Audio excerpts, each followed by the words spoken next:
A convivência nos relacionamentos sempre é um assunto de fórum muito íntimo e que envolve concessões de ambas as partes. Afinal, a gente sabe, somos pessoas de idades diferentes, de realidades, origens, educação, valores, ritmos, sexo diferente. Então, assim, tanto na vida de casal quanto nas dinâmicas que depois a família estrutura, sempre vão ser necessárias negociações. E aí surge um ponto importante que eu trago nessa temática de hoje.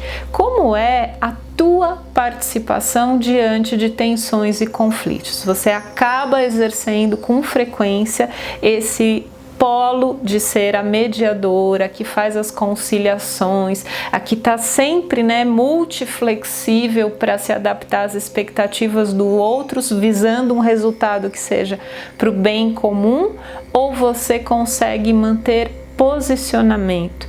Como é isso para você?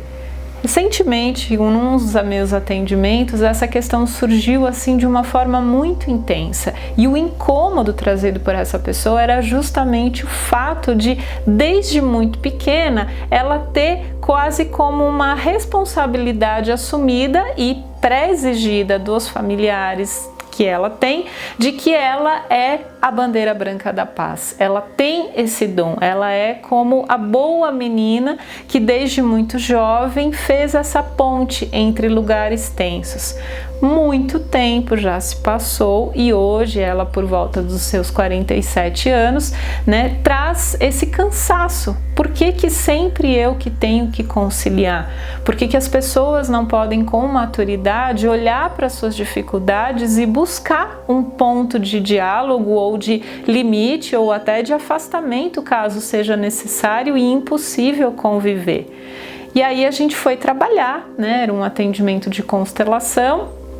E o que estava por detrás desse desconforto, porque mais do que os conflitos que ela relatava, que eram envolvendo os pais, que hoje já estão numa idade mais avançada, mas mesmo assim continuam se atritando o tempo todo, e aí irmãos que moram, ela já está distante da residência dos pais, mas ela é requisitada, recrutada mesmo à distância por telefone ou conferência online para ser essa juíza de paz dentro da história da família, e esse era o desconforto, Isso é muito pesado e eu não tô mais afim, e isso me tira o foco da minha família, das minhas questões profissionais, do que eu tenho para viver hoje, e essa história eu não quero mais carregar. Então essa era a demanda que ela me trouxe e nós fizemos o trabalho, e aí eu fiquei com muitas reflexões.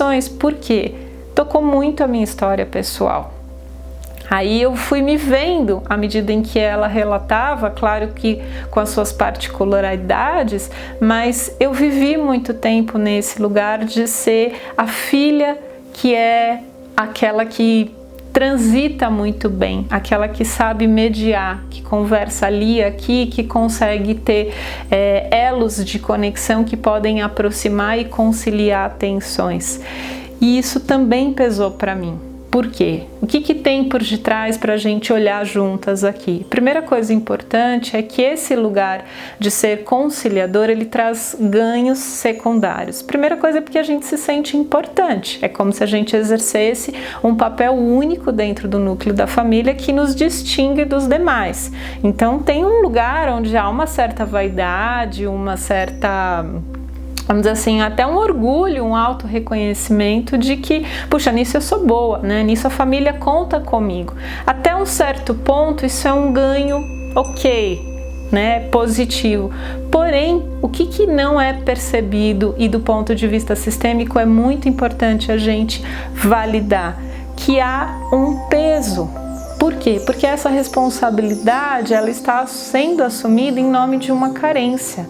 Eu estou me posicionando como um elemento modulador de tensões, e eu estou como um para-raio. de toda essa tensão, de raivas, de agressões verbais, de não ditos, de muitas outras coisas. E onde que a gente se prejudica? Porque isso tudo acumula, isso tudo fica como um grande pesar energético e emocional que a gente tem que elaborar, e que mesmo possuindo às vezes uma habilidade de inteligência ou até dessa mediação mesmo no conversar com as pessoas, que apesar disso, isso te afeta energeticamente e vai te tirar o foco das coisas que são hoje importantes na tua realidade, no teu cotidiano. Você está cuidando de problemas de outros adultos e aí entra um enrosco. Por quê? Onde começou isso? Lá na infância, né? A criança se posicionou como um elo de polarização na relação dos pais.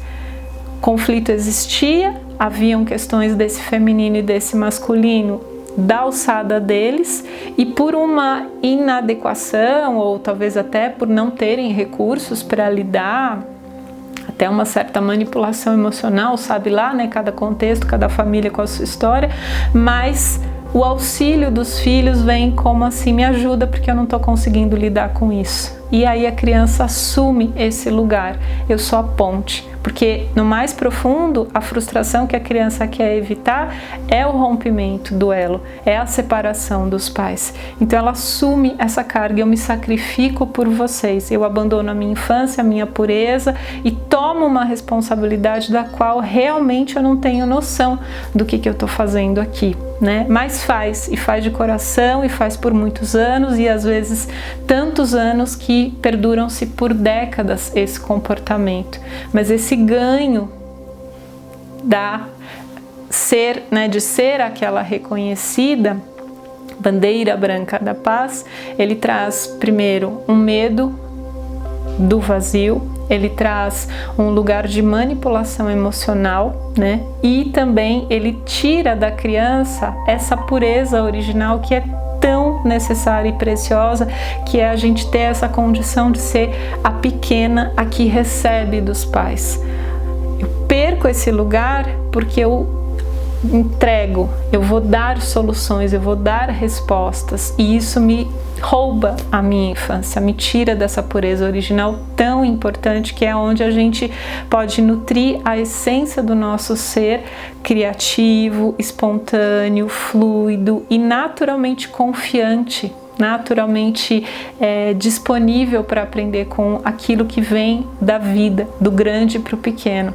E isso tudo vai depois, lá na frente, ser percebido. Então, por detrás desse cansaço, que era o sintoma dessa minha cliente, o que precisava ser visto era: vamos reencontrar essa criança. Esse pacto que ela carregou durante todas essas décadas tem a ver com uma dor, um medo do vazio que essa criança trazia, e hoje isso não é mais real, né?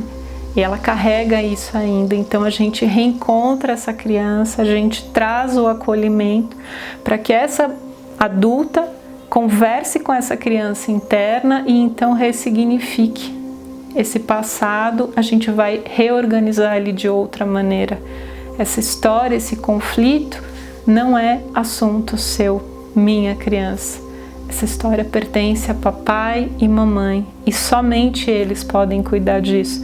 Essa dor e sofrimento que você se empenhou tanto para evitar não é possível de ser alcançada. Então essa frustração de ver que mesmo eu tendo me sacrificado, eles continuam brigando, eu entrego de volta aos pés dos meus pais. E a partir desse lugar, você retorna ao teu centro de equilíbrio, a tua serenidade, a tua leveza, a tua pureza de poder olhar para a vida com a espontaneidade que ela merece e olhar para as prioridades que estão hoje na tua existência e não mais para uma possibilidade de solucionar problemas alheios. Quando essa transformação de foco acontece e a reintegração com essa criança interna, aí a gente pode ir com o coração mais leve para a vida. E a gente vai olhar os conflitos dando o devido respeito, né?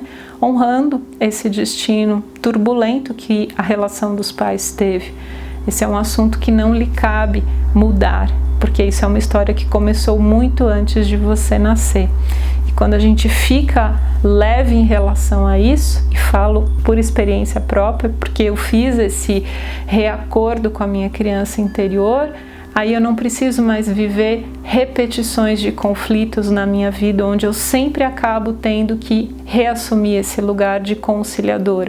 Se isso deixa de acontecer dentro de você, você não vai precisar mais encontrar relações turbulentas ou ter conflitos de filho com pai ou conflitos no trabalho, onde os problemas vão bater na tua porta, porque esse lugar da conciliadora, ele está muito mal resolvido dentro de você. E quando você dá ordem para tudo isso, a calma chega, a paz retorna e os pesos e responsabilidades podem ser finalmente entregues de volta a quem lhe é possível de cuidar. E aí a tua criança vai agradecer muito, vai ficar mais leve e você vai poder viver a plenitude que te cabe da tua história. Então queria compartilhar aqui porque eu achei que foi forte, foi sensível, eu fico até meio emocionada aqui para contar desse assunto, porque é algo vivo, né? Passei por essa experiência e sei o quanto a gente faz por amor. Mas essa é uma forma distorcida de amar, porque o amor de verdade ele liberta, ele não quer salvar os pais da dor. Eles têm aprendizado na dor e a gente precisa olhar com muito respeito e honra esse destino maior, né, que define a história deles. Então, espero que contribua aí de alguma forma e a gente segue aqui nas trocas no perfil.